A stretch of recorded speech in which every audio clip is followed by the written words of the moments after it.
Welcome back to the class, everyone. Today we are going to be talking about Traya's new Omicron. Yes, Traya herself, Darth Traya, is getting an Omicron to boost her viability in GAC. This, first of all, is just a little weird and a little interesting because what it's doing is it's finally kind of opening up the window for Omicrons to be added to older characters that were at one point meta or super duper relevant that honestly still retain a lot of relevancy today. Traya is a raid character, much like Han or GK, all of which are still very much in the mix, and if I'm being totally honest, her relevancy didn't even depend on this Omicron, but spoiler alert to what we're getting to later, it's actually going to be very good. So I'm pointing this out right now because I'm curious, is like, how far are we away from a BB-8 Omicron, or a Grandmaster Yoda Omicron, or an R2 Omicron? Something that, again, these characters that are already really good and useful, but could maybe use a little bit of extra boost to help them out in some areas. So that being said, let's go ahead and look at Traya's herself. So to do that, we're going to actually pull up the text. This Omicron was supposed to be live as of this will be posting Friday, but it looks like they missed it in the patch, so we're going to have to read it from SW or the forums itself. So really summarizing here in this last text, the old text is what Shura is. This is on her unique, so that's a pretty big deal because not only can she use this when she's in the leadership, but also when she's outside of the leadership. So we're not going to talk about this too much, but this is actually active when she is around, like C as a leader, for example, or maybe another Sith leader that comes out eventually at some point too. So Sith allies gain 40% critical damage, max health, and offense. Really kind of nice, especially when Traya has to come in and they have to tank the initial volley. This is typically how the team works because they don't have a lot of speed, but they have a lot of turn meter gain. So you have to take a bunch of the hits up front. The two teams that come to mind first for Traya that this really gets kind of difficult but still possible is going to be both Malgus and Dash. Both these teams are going to get the jump. They're going to get a lot of hits on you, but as long as you can weather those, you'll be fine. That being said, 40% max health is a great way to do that. Combined with the crit avoidance that she has from her lead, it's going to be really hard to get through them. When a Sith ally suffers a debuff, they gain 10% bonus protection until the end of their turn. This pretty much kind of guarantees that idea that they're going to be able to last that long. The team has always been really highly around health. They haven't really capitalized that much on protection. At the start of each Sith ally's turn, Traya dispels all debuffs on them. That's not really new. That's kind of always how this unique has worked. And all Sith allies gain 5% critical damage, health steal, max health, offense, stacking up to 100% until the end of the encounter. So these are permanent buffs, at least for the rest of the battle. Different from a lot of the other buffs that we have actually in the Sith Trio kit that are just up until the next turn or up until 2 turns or something of the sort. So this is nice. I don't really think the team needs a bunch of health steal. That's just kind of extra. They have a lot of ways to be able to recover with how Traya's leadership works. Max health again is very good, and then offense and crit damage. I do need to point out it's important that we're getting both at the same time, because when we factor in damage, it's actually a really long formula of everything that gets put into it. And when we see one increase to just one stat, say offense or defense or offense or defense penetration or crit damage, it actually doesn't end up doing a whole lot. But when you start to combine them, that's when things really start to amplify and multiply. So seeing, again, the double critical damage and offense here, as well as down here, is going to make a huge difference. Until the end of the encounter, and then, they actually added some Darth Talon synergy in here. This isn't groundbreaking, by the way, but it's worth noting. When an ally Darth Talon is critically hit or inflicted with a debuff, Traya gains 12% offense stacking for 2 turns. Why I say this isn't really groundbreaking, because if you look at the old version of her kit, this bonus always existed for Darth, Nihilus, and Scion, and while it was kind of a good and helpful, especially for counters where everyone just dives right in to hitting Nihilus right in the when then Traya just one-shot someone, it's kind of cool. But adding it to Talon, it's a nice boost. It's not, I wouldn't say that Talon has to go on this team because of this, but it's definitely nice. Until the end of the encounter, and what we talked about with Darth Talon, Traya gains her offense. When an ally Darth Nihilus, Darth Scion, or Darth Talon's health falls below 90% for the first time, their cooldowns are refreshed. So really, between the amount of survivability in this kit and this last one is ridiculous, because Nihilus has an Annihilate that starts on an 8-turn cooldown. And so even, I think there's a little bit of talk about how the cooldown thing works here, and it doesn't look like it's answered at the moment. But that being said, a lot of people are talking about, oh, you know, if Talon goes under, they all get refreshed, or if Cyan gets under, they all get refreshed. I don't really even think it matters. Nihilus just has to get it once, and he annihilates a key character, and then you probably just win, especially with all the other added bonuses in here. And again, the Traya team isn't an old team that needs a lot of help. Like, this is really gonna push them over the edge on a lot of things. So let's talk about team comps a little bit here, and we'll come back to this page every now and then. But this is really what I'm thinking, both for offense and defense, how we're going to be able to play around this. I am going to put this on, by the way. I'm also going to be relicking my Sith trio. This is actually something that I planned to do before this Omicron even came out. They're just a team that has really stayed relevant in this past year. A lot of these new teams that come out, Traya has just kind of maintained a solution to all the, like, except like the really high meta ones like Java.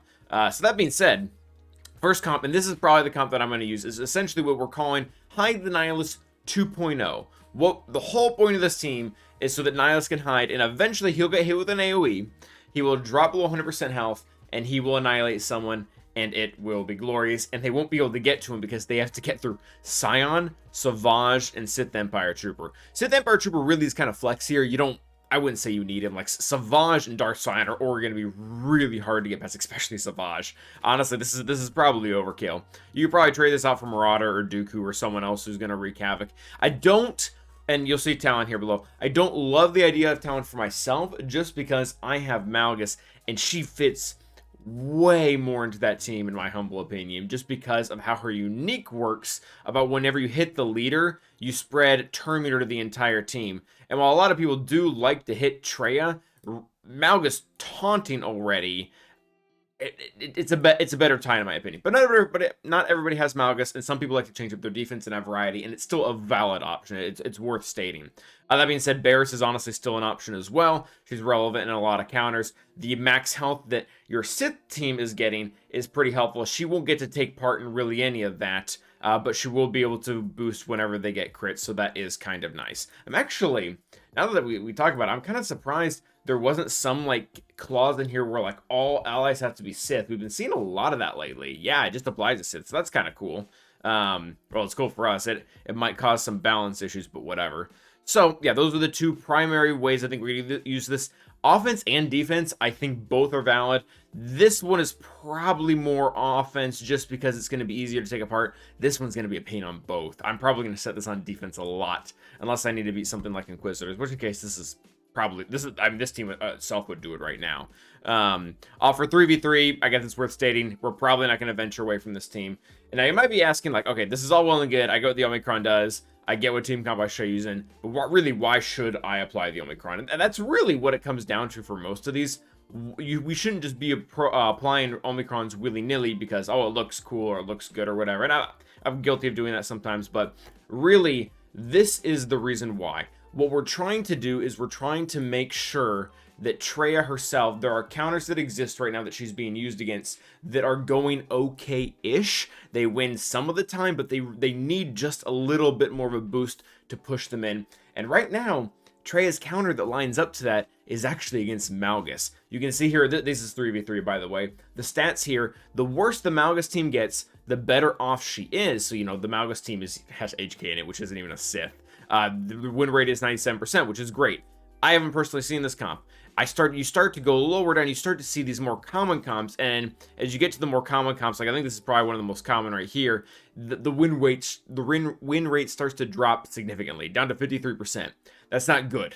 You don't want to be flipping a coin on every single counter you're playing with. So this boost is going to be able to help that. Not only are you going to have more survivability up front to be able to tank Malgus's big hits, but on top of that, as soon as they dip into Nihilus's health, as long as they're not A, killing him, and B, increasing his cooldowns, then he can annihilate Malgus, and that match is gone. Like, that's just over. Like, it would go, I think, significantly up above 50%, probably to 90%, at least for the specific comp. And again, I think you're still going to be taking in viability all the way through here, up until maybe this comp. The Darth Revan and Bastishon Fallen one, I think that's going to probably just be an issue for them no matter what. There's too much fear there going around. I guess maybe...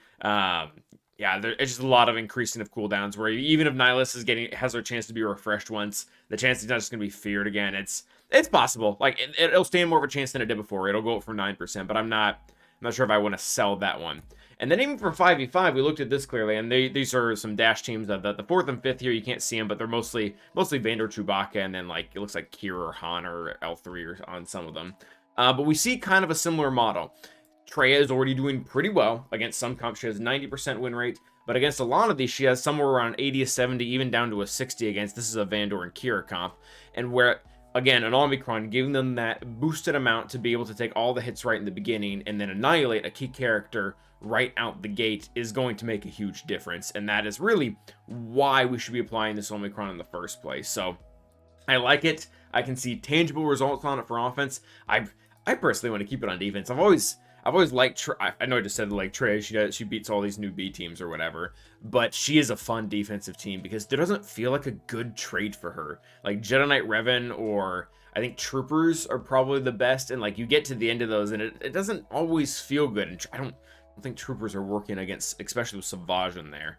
So that being said, the last thing I want to look at here is any possible changes to modding. I honestly don't think there are going to be a ton, just because the team is really staying within its own viability. You're staying with a heavy focus on offense as well as health. There's not really any reason to keep jumping at speed again. The nature of the team has stayed the same. You're coming in from behind. You're not going first. You're getting that protection up. You're being able to survive. You're getting your cooldowns refreshed. You don't actually need to cycle through 8 turns to be able to get it.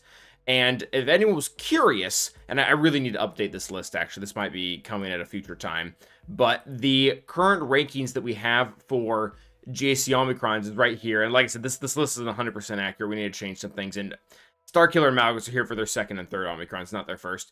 Traya is probably going to fall somewhere in the 2nd line. She's not the most transformative, I would say, in the sense that the character is just going to go from beating pretty much nothing to like everything. Whereas Traya, she's really going to be in the more impactful area where she's already beating a good amount of stuff, and this is really going to push her to the next level, and it's going to hone in on her synergy, much like Dashes does with Prepared or Adrad's does with his buff that I do not remember the name of. But that is going to be it for today, guys. Tell me what you think, if you're going to be applying it, what other team comps you can think of, or any teams that you think this will really help Traya take out. But until the next time, stay awesome.